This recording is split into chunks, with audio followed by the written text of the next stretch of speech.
ప్రియులారా, ప్రభు అయిన యేసుక్రీస్తు నామమున దేవుడు మన కొరకు రాయించినటువంటి వాక్యం మరి ఈ సమయంలో ప్రకటింపబడుతుంటుండగా ఆశ కలిగి అన్ని విడిచిపెట్టి వాక్యం వినడానికి వేచి ఉన్నటువంటి మిమ్మల్ని, మీ కుటుంబాల్ని ప్రభు అన్ని విధాలుగా ఆశీర్వదించి ధన్యులుగా చేయునుగాక. ఇందుకు సహాయకరంగా సృష్టికర్త మన కొరకు వ్రాయించిన వాక్యం మనం చదువుకొని జ్ఞాపకం చేసుకుందాం. అపోస్తులైన పౌలు తీతుకు రాసిన పత్రిక 1వ అధ్యాయములో 5వ వచనాన్ని మనం చదువుకుందాం. ప్రియులారా, తీతుకు రాసిన పత్రిక 1వ అధ్యాయం 5వ వచనం. నేను నీకు ఆజ్ఞాపించిన ప్రకారము నీవు లోపంగా ఉన్న వాటిని దిద్ది ప్రతి పట్టణములోనూ పెద్దలను నియమించు నిమిత్తమే నేను క్రేతులో నిన్ను విడిచి వచ్చి తిని. ఆ తర్వాత 1, 2, 3, 4 వచనాలు కూడా కలిసి ఉన్నాయి, జ్ఞాపకం చేస్తున్నాను. అందులో ఆఖరుగా ఉన్నటువంటి మాటలు జ్ఞాపకం చేసుకుందాం, కానీ అన్నీ చదివితే మంచిదే అని చదువుతున్నాను. దేవుడు ఏర్పరచుకున్న వారి విశ్వాసం నిమిత్తమును నిత్యజీవమును గురించిన నిరీక్షణతో కూడిన భక్తికి ఆధారమగు సత్య విషయమైన అనుభవ జ్ఞానం నిమిత్తమును దేవుని దాసుడును యేసుక్రీస్తు అపోస్తులైన పౌలు మనందరి విశ్వాస విషయంలో నా నిజమైన కుమారుడు తీతుకు శుభమని చెప్పి వ్రాయినది. ఆ నిత్యజీవమును అబద్ధం ఆడనేరని దేవుడు అనాది కాలమందే వాగ్దానం చేసిన గాని ఇప్పుడు మన రక్షకుడునైన దేవుని ఆజ్ఞ ప్రకారము నాకు అప్పగింపబడిన సువార్త ప్రకటన వలన తన వాక్యమును యుక్తకాలములందు బయలుపరిచెను. తండ్రి అయిన దేవుని నుండి మన రక్షకుడైన క్రీస్తు యేసు నుండి కృపయు కనికరమును సమాధానమును నీకు కలుగునుగాక. ఆ తర్వాత 5వ వచనం మళ్ళీ చదువుతున్నాను. నేను నీకు ఆజ్ఞాపించు ప్రకారం లోపంగా ఉన్న వాటిని దిద్ది ప్రతి పట్టణములోను పెద్దలు నియమించు నిమిత్తమే నేను క్రేతులో నిన్ను విడిచి వచ్చి తిని. ప్రభు ఈ వాక్యం మన కొరకై దీవించి వరించి వినిపించునుగాక. ఆమేన్. గమనించండి, మనం చదువుకున్నటువంటి వచన భాగాలు 5వ వచనం ముందు చదువుకున్నాం, తర్వాత 4 వచనాలు మనం చదువుకున్నాం ప్రారంభంలో.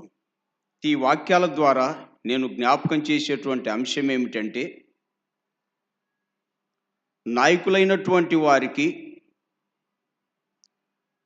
క్రమాన్ని అమలు చేసేటువంటి వారికి అవసరమైనటువంటి దేవుని దీవెనలు అన్నటువంటి అంశాన్ని జ్ఞాపకం చేస్తున్నా.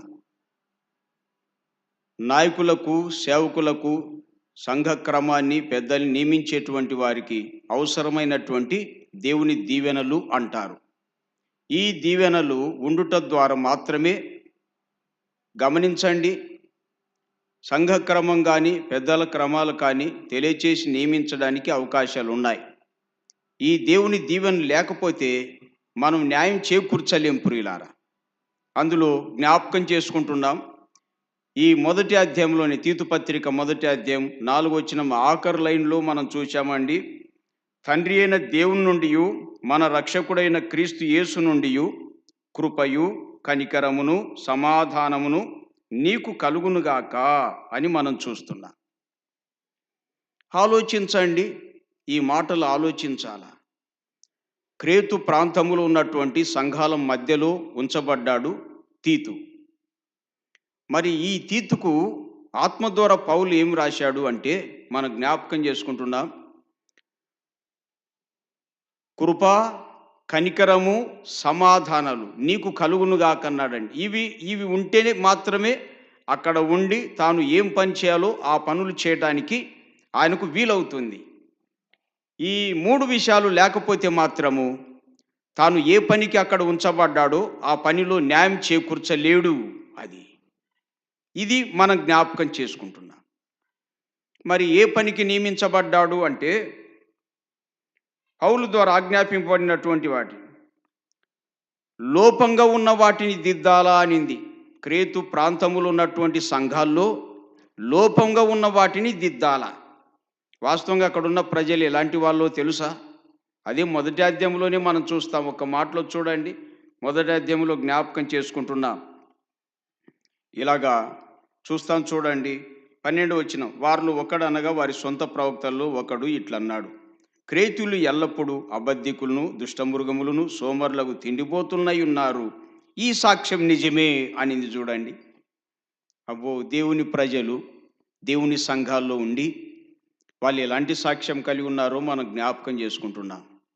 అందుకనే ఆ ప్రజల మధ్య ఉన్నటువంటి లోపాల్ని ఏం చేయాలా, దిద్దాలా అని ఆ బాధ్యత గల పనికి క్రేతులో తీతు ఉంచబడ్డాడండి. రెండోది ఏంటంటే, ప్రతి పట్టణములో అనే మాట పెద్దలను నియమించాలా అనింది. ప్రతి పట్టణములో పెద్దల్ని నియమించాలనింది. ప్రతి పట్టణంలో పెద్దల్ని నియమించాలంటే సర్పంచులని కాదు. ఇక్కడ ప్రతి పట్టణం అంటే అపోస్తుల కార్యాలు 14వ అధ్యాయం 23వ సెక్షన్ ప్రకారంగా 14:23 ప్రకారంగా ప్రతి సంఘములో పెద్దలు నియమించట అనేది మనం చూస్తాం. కాబట్టి ఆలోచన చేసుకుందాం ప్రియులారా, లోకంలో లోకస్తులు చేసేటువంటి పనిలో మనం దూరకూడదు, మనం జొరబడకూడదండి. వారి పనులు వాళ్ళు చేస్తారు. మరి దేవుని సామ్రాజ్యం, దేవుని సృష్టి, నూతన సృష్టి అయినటువంటి దేవుని సామ్రాజ్యములో తన ప్రజలు చేయవలసినటువంటి పనులు ఇక్కడ ఉన్నాయి. నంబర్ 1, లోపంగా ఉన్న వాటిని దిద్దాలి. నంబర్ 2, ప్రతి పట్టణంలో పెద్దల్ని నియమించాలని చెప్పి వ్రాయబడి ఉన్నాయి. ఈ గంభీరమైనటువంటి, ఈ అద్వితీయమైనటువంటి పనులు చేయాలంటే తీతు అక్కడ ఉంచబడ్డాడండి.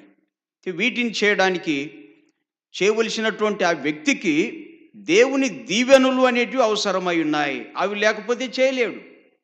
అందులో ప్రధానమైనటువంటిది ఏంటంటే, కృప నీకు కలుగునుగాక అన్నాడు. చూడండి, కృప నీకు కలుగునుగాక అన్నాడు. ఉందా లేదండి వాక్యములో?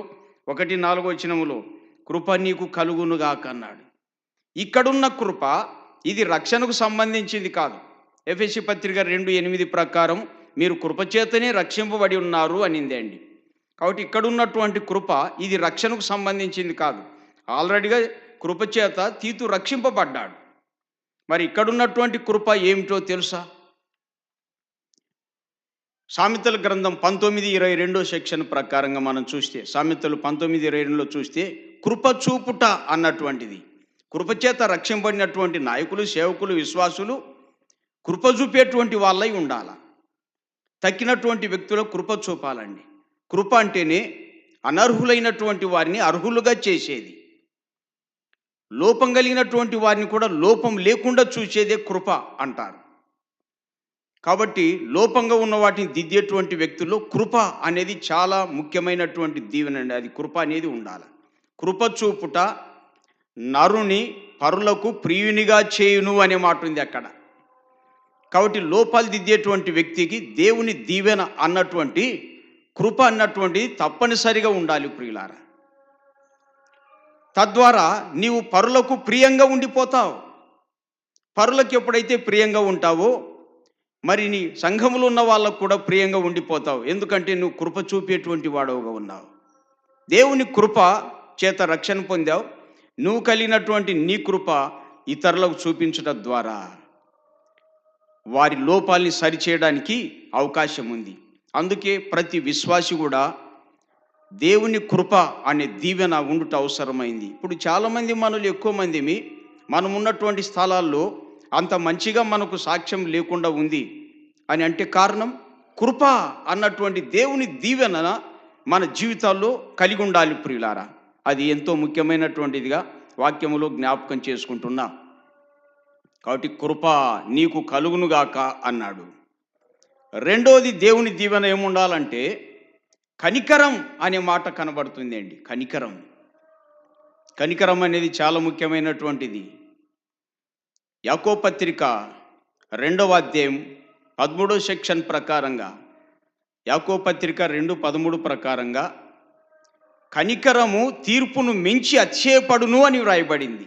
అది కనికరం తీర్పును మించి అతిశయపడును అనే మాట.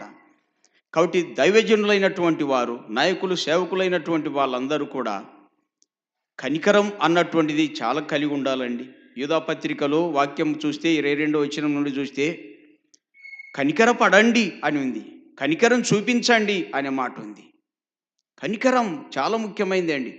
ఎంతోమంది మరి నాశనానికి జోగుతున్నటువంటి ఆత్మ లేకపోలేదు. వారి విషయంలో ఏం చేయాలా? పోతే పోయినీలేండి, వచ్చినారు లేకపోతే లేదు అని అనుకోకూడదు. నాశనానికి జోగుచున్నటువంటి ఆత్మల విషయాల్లో మనం కనికరం అనేది చాలా ముఖ్యమైనటువంటిదండి. కనికరం చూపండి, అగ్నిలో నుండి లాగినట్టు కొందరిని రక్షించండి అని వ్రాయబడింది అన్నమాట.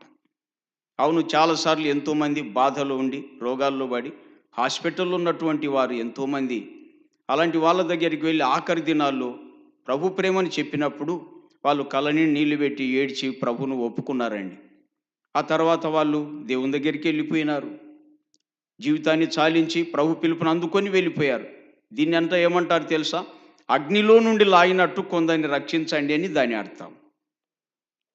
మాతో మాట్లాడరండి వాళ్ళు, కాబట్టి మాకు ఎప్పుడు వ్యతిరేకులే అని చెప్పి వారి మీద కనికర చూపకుండా కనికర పడకుండా ఉండిపోతారా? పోతే పోయినారులే అంటారా? యుగాయుగములు సదాకాలం ఆరిని అగ్నిగుండములో ఆత్మ అలమటించడానికి అనుమతిస్తారా? మంచిది కాదు కదా. వాళ్ళు విన్నను వినకపోయినను మనం కనికరపడటం అవసరం అని చెప్పి వాక్యం ద్వారా మనకు స్పష్టంగా తెలుస్తుంది ప్రియులారా. అందుకే పౌలు మరి ఆత్మ ద్వారా నీకు కనికరం కలుగునుగాక అన్నాడు. ఈ కనికరం లేకపోతే లోపాలు దిద్దలేడు, కనికరం లేకపోతే పెద్దల్ని నియమించలేడు. ఆత్మ ద్వారానే నియమించబడేది కూడా, అంటే ఆత్మ ప్రేరేపణకు లోబడి పనిచేయలేడు. కాబట్టి సంఘాల్లో ఉన్నటువంటి ప్రియులందరూ కూడా దేవుని దీవెన అనే కనికరం చాలా ముఖ్యమైనటువంటిది అండి. అసలు ఈ కనికరం లేకనే మనం అనేక మందిని మనం ఆకట్టుకోలేకపోతున్నాం, లోపాలని దిద్దలేకపోతున్నామండి. మూడో మాటగా మనం జ్ఞాపకం చేసుకుంటున్నాం. మూడో మాట, నీకు సమాధానం కలుగునుగాక అని వాక్యంలో చూస్తున్నా. నీకు సమాధానం కలుగునుగాక, ఎంత మంచి మాటలు అండి ఇది. నీకు సమాధానం కలుగునుగాక. ఈ వాక్యాలు ఆలోచన చేస్తే చాలా సంగతులు మనకు అర్థమైపోతుంటాయండి. అసలు సమాధానం, సంఘములో బాధ్యత కలిగినటువంటి దైవజనులకు ఖచ్చితంగా సమాధానం అని. ఈ సమాధానము రక్షణకు సంబంధించింది కాదు, ఇది కూడా. ఈ మూడు దేవుని దీవెనలు ఇక్కడ రక్షణకు సంబంధించినటివి కాదండి, రక్షింపబడినటువంటి వ్యక్తులకు సంబంధించినటువంటివి. రక్షింపబడిన విశ్వాసులు, నాయకులు, సేవకులు అయినటువంటి వాళ్ళందరికీ కూడా ఈ దీవెనలు చాలా ముఖ్యం. 1 కృప, 2 కనికరము, 3 సమాధానం. ఆయన మన సమాధానమై ఉండి అని ఎఫెసీ పత్రిక 2వ అధ్యాయంలో మనం చూస్తాం. ఆయన మన సమాధానమై ఉండి అని మాట ఉంది. అది రక్షణకు సంబంధించింది. అలాగే మనం కొలస్సై పత్రిక 1వ అధ్యాయంలో గమనించినట్లయితే మరి 22వ వచనములో ఆయన మనల్ని సమాధానపరిచెను అనే మాట కనబడుతుంది. సమాధానపరిచెను, ఇది అంతా రక్షణకు సంబంధించిన మాట అండి. తీతు ముందుగానే రక్షింపబడ్డాడు, మనం కూడా రక్షింపబడ్డాం. అయితే మన జీవితంలో సమాధానం అన్నటువంటిది తప్పనిసరిగా అవసరమైంది. సమాధానం లేకపోతే సమస్యలను సరిచేయలేము. ఎవరితో మాట్లాడకుండా అందరికీ వ్యతిరేకంగా ఉంటే మనం ఏం సమాధానపరుస్తాం? ఆలోచించండి ప్రియులారా. ఇవేళ అంతే, చాలామంది మనలో పొరపాటు పడేది ఏంటంటే వారు వేరే మనం వేరే అన్నటువంటి ఉద్దేశం కలిగి సమాధానమే లేకుండా ఉంది. వీళ్ళందరూ మరి లోపాన్ని దిద్దలేనటువంటి వ్యక్తులు ఉండిపోయే ప్రమాదం ఉందండి. కాబట్టి సమాధానం అన్నటువంటిది నీకు కలుగునుగాక అన్నాడు పౌలు. ఈ దేవుని దీవెనైనటువంటి మూడవదిగా సమాధానం అనేది ఎంతో ముఖ్యమైనటువంటిదిగా వాక్యములో మనం జ్ఞాపకం చేసుకుంటున్నాం. అయితే ఆలోచన చేసుకుందాం ఈ సమాధానం. ఎందుకంటే లోపాలు దిద్దాలి, రెండవదిగా పెద్దల్ని నియమించాలన్నమాట. ఇవి 2 పనులు చాలా కష్టమైనటువంటివి. ఎందుకంటే ఆ క్రేతు ప్రాంతంలో ఉన్నటువంటి విశ్వాసుల సాక్ష్యం ఏంటి? వారు ఎల్లప్పుడూ అబద్ధికులు అనింది. ఈ సరిచేయాలంటే ఇట్ ఈస్ హైలీ ఇంపాసిబుల్. ఎందుకంటే సత్యం చెబితే సరిచేస్తారు, కానీ అబద్ధాలు చెప్తే కొద్ది కష్టమే. అయినను మరి వాటన్నిటిని దిద్దాలంటే సమాధానం వల్ల సాధ్యమవుతుంది అండి. అసలు సమాధానం ఉంటే వారిలో ఉన్నటువంటి సమస్యలని కూడా యథార్థంగా వాస్తవంగా చెప్తారు, అప్పుడు సరిచేయడానికి వీలవుతుంది అన్నమాట. అందుకే సమాధానం నీకు కలుగునుగాక అన్నాడు ప్రియులారా. దేవునితో సమాధానం ఆల్రెడీగా మనం ఉన్నాం, క్రీస్తుతో సమాధానం కలిగి ఉన్నాం, పరిశుద్ధాత్మ సమాధానం మనం కలిగి ఉన్నాం. కానీ సంఘములో ఉన్నటువంటి విషయాలు మనం ఆలోచన చేస్తున్నాం. సంఘములో లోపాలు ఉన్నాయి అన్న విషయాలు మనం గమనిస్తున్నాం. వీటిని సరిచేయటకే సమాధానం అని ఉంది. మరి ఆలోచన చేసినట్లయితే గమనించండి ప్రియులారా, మనకు రోమాపత్రిక అండి, క్షమించాలి, రోమాపత్రిక 12వ అధ్యాయములో మనం జ్ఞాపకం చేసుకున్నట్లయితే, రోమాపత్రిక 12వ అధ్యాయములో ఇలా వాక్యం మనం జ్ఞాపకం చేసుకుంటాం. 18వ వచనములో శక్యమైతే అనే మాట ఉంది. శక్యమైతే సమస్త మనుషులతో సమాధానంగా ఉండండి అనే మాట ఉంది అండి. శక్యమైతే అనే మాట ఉంది. ఈ మాట చూడండి, అంటే శక్యం కాకుండా ఉండేటివి కొన్ని ఉండొచ్చు, కానీ సాధ్యమైనంత వరకు శక్యమైతే అనేది చాలా కీలకమైన విషయం ప్రియులారా. సమస్త మనుషులతో సమాధానంగా ఉండాలా. సమస్త మనుషులంటే రకరకములైనటువంటి తెగల నుండి వచ్చిన వాళ్ళు, యూదులు ఉంటారు, అన్యులు ఉంటారు, విద్యావంతులు ఉంటారు, విద్యావిహీనులు ఉంటారు, వయసులో తేడాలు ఉన్నటువంటి వాళ్ళు కూడా ఉంటారు, స్త్రీలు పురుషులు రకరకాలు ఉంటారని, కోపం కలిగిన వాళ్ళు ఉంటారు, దీర్ఘశాంతం కలిగిన వాళ్ళు ఉంటారు. ఏది ఏమైనా సమస్త మనుషులతో సమాధానంగా ఉండండి అని దేవుని చట్టం తెలియజేస్తుంది. సమాధానం ఉన్నప్పుడే సమస్యల్ని సరిచేయడానికి, లోపాలు దిద్దడానికి వీలవుతుంది. ఎంత మంచి మాట అండి, చాలా మంచి. ఈ దీవెనలు ప్రతి విశ్వాసికి, ప్రతి నాయకునికి, సేవకులకు తప్పనిసరి అండి. అసలు ఇవి దైవజనులందరికీ కూడా ఇది చాలా అవసరం. ఈ దీవెనలు లేకనే ఈవేళ రకరకములైనటువంటి పరిస్థితులు ఎదురైపోతున్నాయి. సమస్త మనుషులతో, సంఘములు ఉన్న సమస్త మనుషులతో సమాధానం ఉండాలి. సమాజములు ఉన్నటువంటి సమస్త మనుషులతో కూడా మనకు సమాధానం ఉండాలి. అయితే ఈ సమాధానం గురించి మరొక విషయాన్ని నేను జ్ఞాపకం చేస్తున్నా. ఒక్కోసారి సమాధానంగా ఉండి మనమే సమస్యల కారకులం అయిపోయే ప్రమాదం కూడా లేకపోలేదు. హెబ్రీ పత్రిక 13వ అధ్యాయంలో ఇలా చూస్తాం. హెబ్రీ పత్రిక 13వ అధ్యాయంలో చూసినట్లయితే, క్షమించాలి, 12వ అధ్యాయం 14 వచ్చినామండి. 12:14లో మనం చూసినట్లయితే ఇలా కనబడుతుంది. 12:14 ఏమని తెలుసా? సమాధానమును పరిశుద్ధతయు కలియుండుటకు ప్రయత్నించండి అనే మాట మనం చూస్తాం. చూడండి, సమాధానములు ఇదొక రహస్యం జ్ఞాపకం చేస్తున్నా. సమాధానమును పరిశుద్ధతయు కలిగి ఉండడానికి ప్రయత్నించండి. ఎంతమందితో అనింది అక్కడ? అందరితో అనే మాట ఉంది అండి. రోమపత్రికలో సమస్త జనులు అనే మాట ఉంది. అక్కడ సమాజం, సంఘం రెండు కనపడుతుంది. హెబ్రీ పత్రికలో మనం అందరితో అనే మాట ఉంది. దేవుని పరిశుద్ధులేమి, లోకమేమి, ఇక్కడ కూడా అందరూ వచ్చేస్తారు. అందరితో ఏమి ఉండాలా? సమాధానానికి తర్వాత ఏమి ఉండాలా? పరిశుద్ధత అనేది చూస్తున్నాం మనం. పరిశుద్ధతకు ముందేముండాలా?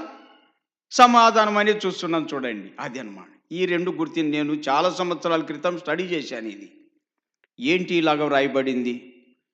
మనం అందరితో సమాధానం ఉండం, ఓకే. అయితే ఆ సమాధానంలో పరిశుద్ధత కూడా ఉండాలనింది. ఒక్కోసారి అందరూ పరిశుద్ధులు ఉన్నారు, కానీ వీళ్ళకు సమాధానమే లేదు, మాట్లాడరు ఒకరికొకరు. ఇది చూడండి. అందుకనే ఈ రెండు ఉండాలి, సమాధానం, పరిశుద్ధత రెండు ఉండాల. దేవుని దీవెనలో ఈ సమాధానం చాలా కీలకమైంది అండి. దీని మీద చరిత్ర మనకు గుర్తు వచ్చేస్తుంది. ఇప్పుడు చూడండి, సౌలు రాజు, దావీదులు, వీళ్ళిద్దరు అభిషేకింపబడ్డ వాళ్ళ కాదా? అభిషేకింపబడిన వాళ్ళే వీళ్ళు. అంటే ఇద్దరు పరిశుద్ధులే.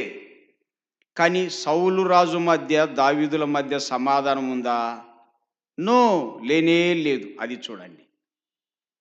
పరిశుద్ధులే, అభిషేకింపబడ్డవారే, కానీ వీళ్ళ మధ్య సమాధానమే లేదు. ఇలా ఉన్నప్పుడు లోపాలని ఎలా దిద్దగలుగుతాం? మరొక మాట జ్ఞాపకం చేస్తా. దావీదు రాజు ఊరియా ఉన్నాడు కదా, సైన్యంలో ఊరియా ఉన్నాడు. వీళ్ళిద్దరు గమనించండి, వీళ్ళిద్దరికి సమాధానం ఉందా లేదా? సమాధానం ఉంది. దావీదుకు, ఊరియాకు సమాధానం ఉంది అండి. కానీ వీరి మధ్య ఏమి లేదు? పరిశుద్ధత లేదు దావీదుకు. అది నిజమా కాదు? చరిత్ర చెప్తుంది అండి. సమాధానం ఉంది, కానీ దావీదులో పరిశుద్ధత కనిపించడం లేదు. నష్టం చేశాడు కదా, ఊరియా కుటుంబం నష్టం చేసేసాడు. అందుకని మనం జాగ్రత్తగా ఉండాలని హెచ్చరిక చేయబడుతున్నాం. ప్రియులారా, ఈ విషయాలు మనకెంతో తీవ్రమైనటువంటి హెచ్చరికలుగా ఉంటున్నాయి. నీకు సమాధానం కలుగునుగాక అన్నటువంటి ఈ మాటలు ఎంతో రహస్యం ఉంది. సమాధానం, పరిశుద్ధత, ఈ రెండు సమస్త జనులతో, అందరితో ఈ సమాధాన పరిశుద్ధత కలిగి ఉండడానికి ప్రయత్నించాలా. అప్పుడే లోపముగా ఉన్న వాటిని దిద్దడానికి, ప్రతి పట్టణములో పెద్దలను నియమించడానికి ఇది సాధ్యమవుతుంది. ప్రియులారా, ఈ క్రమాలు మనకెంతో ఇష్టమైనటువంటివి. అందుకే పౌలు నీకు కృపయు కనికరమును సమాధానమును కలుగునుగాక అన్నాడండి. ఆ దేవుని దీవెనలు వ్రాస్తూనే తర్వాత బాధ్యతను అప్పగించాడు. 5వ వచనములో, నేను నీకు ఆజ్ఞాపించిన ప్రకారం లోపంగా ఉన్న వాటిని దిద్దాలా తీతు కుమారుడా అని చెప్తున్నాడు. ఎందుకంటే క్రేతు ప్రాంతంలో ఉన్నటువంటి దేవుని పరిశుద్ధులు, విశ్వాసులు సాక్ష్యం కోల్పోయినటువంటి వారుగా ఉన్నారు. ఎంత విచారకరం అండి. కాబట్టి వాటిని సరిచేయడం కోసమై వారి మధ్య తీతు ఏం చేశాడు తెలుసా? మొదట వాళ్ళందరి కృప చూపించినాడండి. వారి మీద కనికరపడ్డాడు. వాళ్ళందరితో సమాధానంగా ఉండిపోయాడు. అందుకే వాళ్ళని సరిచేయడానికి వీలైపోయింది.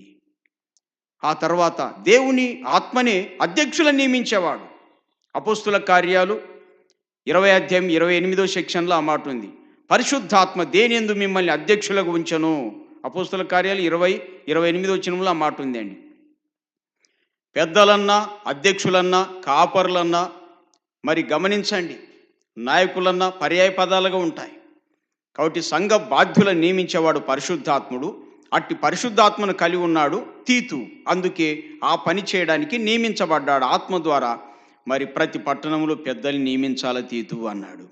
అందుకే నియమించేటువంటి సమయంలో మరి అర్హత కలిగినటువంటి వారితో కూడా ఏం చేశాడు తెలుసా? తీతు కృపను చూపించాడు, కనికరపడ్డాడు, సమాధానంతో మరి కార్యక్రమాలు జరిగించాడండి. మంచిగా మరి క్రేతు ప్రాంతంలో సంఘాన్ని సరిచేయడానికి అది వీలైపోయింది. కాబట్టి ప్రభు ప్రాణమిచ్చి సంఘాన్ని సంపాదించాడు. ఆయన రాబోతున్నాడు.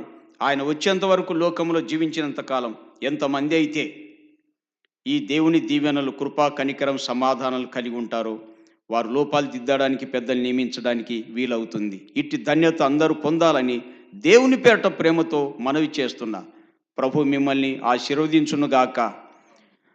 తండ్రి అయిన దేవుని నుండి, ప్రభు అయిన క్రీస్తు యేసు నుండి, పరిశుద్ధాత్మ సహవాసం నుండి కనికరం, సమాధానం మీకు కలుగునుగాక. ప్రియులారా, అందరికీ నిండు ప్రేమ వందనాలు.